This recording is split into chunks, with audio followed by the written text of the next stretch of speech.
وكفى وسلام على عباده الذين اصطفى أما بعد فأعوذ بالله من الشيطان الرجيم بسم الله الرحمن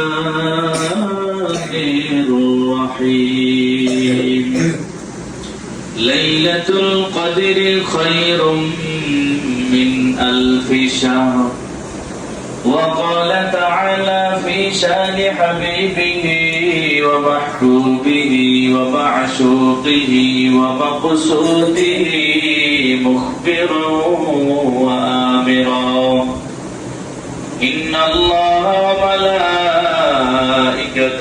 يصلون على النبي يا أيها الذين آمنوا صلوا عليه وسلموا تسليما اللهم صل على روح محمد في الأرواح وعلى جسد محمد في الأجساد وعلى قلب محمد في القلوب وعلى قبر محمد في القبور الحمد لله মহান আল্লাহ রাব্বুল আলামিনের দরবার অগণিত শুকর যে মহান আল্লাহ রাব্বুল আলামিন আমাদেরকে পবিত্র মাহে রমজানের আজকে 20 রমজান আশারে মুবাশশিরে রাবিয়া বস্তি মহিলা মাদ্রাসার অধীনে ইফতার মাহফিলে আসার বসার কিছু কথা বলার এবং শুনবার মতো তৌফিক দান করেছেন এজন্য সকলে কালিমাতুশ শুকর আদায় করে সকলে বলি আলহামদুলিল্লাহ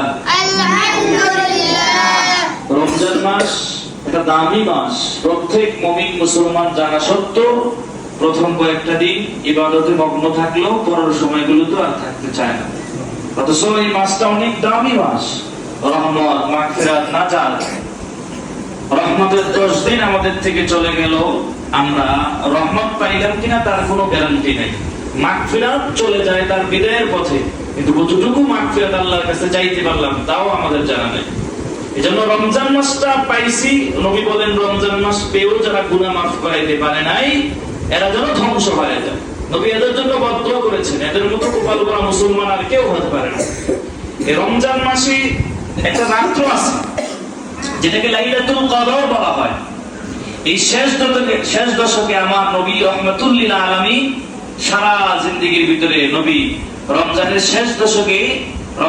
শেষ দশকে নবী ইতিকাফ করেছেন নবী একবার ইতিকাফ করতে পারেন নাই পরের বছরে নবী রমজান 20 দিন ইতিকাফ করেছেন এই ইতিকাফ একটা গুরুত্বপূর্ণ একটা ইবাদত সুন্নতে মুআক্কাদা কিফায়া প্রত্যেকটা মুমিন মুসলমান যাদের সময় আছে সুযোগ হয় আমরা ইতিকাফে বসবো ইতিকাফে বসলি নবী এদের ব্যাপারে বলেছে আমার নবী বলেছেন কেউ যদি রমজানে ইতিকাফ করবে আল্লাহ পাক রমজানের ইতিকাফের বদৌলতে কেউ যদি একটা ইতিকাফ পেয়ে যায় একটা লাইলাতুল কদর যদি কেউ পেয়ে যায় আল্লাহ পাক তার আমলনামায় কি পরিমাণ সওয়াব আল্লাহ পাক দিয়ে দিবেন কি পরিমাণ সওয়াব আল্লাহ পাক দিবেন আল্লাহ পাক 30 নম্বর পর আল্লাহ পাক জানায় দেয় খায়রুম মিন আলফি শাহর কেউ যদি লাগাতার 1000 মাস লাগাতার যদি ইবাদত করে আল্লাহ পাক তার আমলনামায় যে পরিমাণ সওয়াব দিবেন কেউ যদি রমজানে ইতিকাফ করার পরে একটা লাইলাতুল কদর পেয়ে যায় আল্লাহ পাক তার আমলনামায় আরো বেশি সওয়াব আল্লাহ পাক তার আমলনামায় দিয়ে দেয় সুবহানাল্লাহ আমার নবী আর বলেন কেউ যদি ইতিকাফ করি রমজানে কেউ যদি ইতিকাফ করি আল্লাহ পাক তার থেকে জাহান্নাম কি পরিমাণ দূরে সরায় দেয় আমার নবীর মাধ্যমে আল্লাহ পাক জানায় দেয় কেউ যদি রমজানে ইতিকাফ করে তার থেকে জাহান্নাম 3 খন্দক পরিমাণ আল্লাহ পাক দূরে সরায় দেয় 3 খন্দক মানে এক খন্দকের পরিমাণ হলো আমার নবী জানায় দেয় জমিন থেকে আসমান পর্যন্ত একটা খন্দক এমন করে আল্লাহ পাক 3 খন্দক দূরে সরায় দেয় কেউ যদি রমজানে ইতিকাফ করে আল্লাহ পাক তার থেকে জাহান্নাম 3 খন্দক পরিমাণ আল্লাহ পাক দূরে সরায় দেয় সুবহানাল্লাহ এজন্য যাদের সময় সুযোগ হয় রমজানের শেষ দশকে প্রথম 10 দিন বাবা মার সাথে ইফতার করেছেন দ্বিতীয় 10 দিনও বাবা মার সাথে ছেলে সন্তান ম্যাডাম সাহেবের সাথে ইফতার করতে পেরেছেন। আল্লাহ পাক বলে রমজান পাইছো, রমজানে আমি আল্লাহর সাথে সম্পর্কটা লাগায় দাও। 20 দিন আল্লাহর কাছে আসলা, কিন্তু শেষ দশকে গিয়ে একটু রমজানের শেষ দশকে মসজিদে গিয়া ছেলে সন্তান বাদ দাও, স্ত্রী ম্যাডাম সাহেব সবার থেকে ফারিগ হইয়া শেষ দশকে একটু মসজিদে গিয়া আমি আল্লাহর দরবারে যাও। আর যদি একটা ইতিকাফে বসার পরে যদি একটা লাইলাতুল কদর পেয়ে যাও, তাহলে আল্লাহ পাকের কাছে আল্লাহ পাক বড় দামি বানায় দিবেন। বলেন না সুবহানাল্লাহ।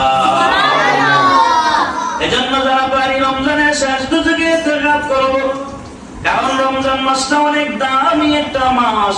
রমজানের বাইরে কেউ যদি একটু তেলাওয়াত করে প্রত্যেক হরফে আল্লাহ পাক 10 নেকি দেয়। আর রমজানের ভিতরে যদি কেউ কোরআনের একটা হরফ তেলাওয়াত করে আল্লাহ পাক এক হরফের বিনিময়ে আল্লাহ পাক তার আমলনামায় 70 করে নেকি তার আমলনামায় দিয়া দেয়।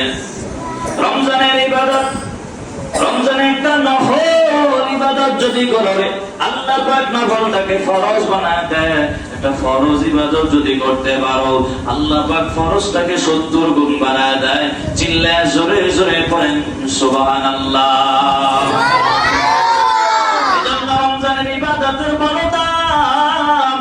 এই রমজান পাইছো, আগামী রমজান পাও কি পাও না তার কোনো গ্যারান্টি নাই। রমজানের আগে কত মানুষেরা দুনিয়া থেকে বিদায় হয়ে গেছে। এই যে তুমি এখন রমজানটা পাইছো, এরপরও ইবাদত করতে পারো নাই, এরপরও গুনাহ মাফ করাইতে পারো নাই। নবী বলে যারা রমজান পাইছো এরপরও গুনাহ মাফ করাইতে পারো নাই, এরা যেন ধ্বংস, এরা যেন ধ্বংস। এজন্য রমজান যারা পাইছো আল্লাহর কাছে দোয়া চাও। আজকের মাগফিরাতের শেষ দিন, আল্লাহর কাছে মাপ চাও। রহমত পাইলা কিনা জানা নাই, মাগফিরাতের শেষ সময় আল্লাহর কাছে মাপ চাও। আল্লাহ পাক রমজান মাসে কবরের আযাব আল্লাহ পাক বন্ধ করে রাখছে। কত কবরবাসীরা কান্না শুরু করে দিয়েছে। রমজান শেষ হয়ে যাবে, তাদের আবার আযাব শুরু হয়ে যাবে। এই কারণে তাদের জন্য দোয়া করো, তাদের জন্য আল্লাহর কাছে মাপ চাও। এবং রমজান মাসটাকে যারা বেশি মূল্যায়ন করবে আল্লাহ পাক তাদেরকেও বড় দামি বানায় দেবে। চিল্লায় বলেন সুবহানাল্লাহ। একটা রোজা রাখবি কি পরিমাণ দাম আমার নবীর মাধ্যমে আল্লাহ পাক জানায় দেয়। রমজানের একটা রোজা যারা রাখবি আল্লাহ পাক জাহান্নাম কত দূরে সরায় দেয়। একটা কাক যখন দুনিয়ায় আসে, জন্ম লগ্ন থেকে একটা কাক আসার পরে উড়াল দিতে দিতে যত দূর পর্যন্ত চলে যায়, কাক হায়াত বেশি পায়। একটা কাক তার জন্ম লগ্ন থেকে উড়াল দিতে দিতে পৃথিবীর যত দূর পর্যন্ত চলে যায়। রমজান মাসে কেউ যদি একটা রোজা রাখে আল্লাহ পাক একটা রোজার বরকতে জাহান্নাম এর চেয়ে আরো দূরে সরায় দেয়। চিল্লায়া বলেন সুবহানাল্লাহ।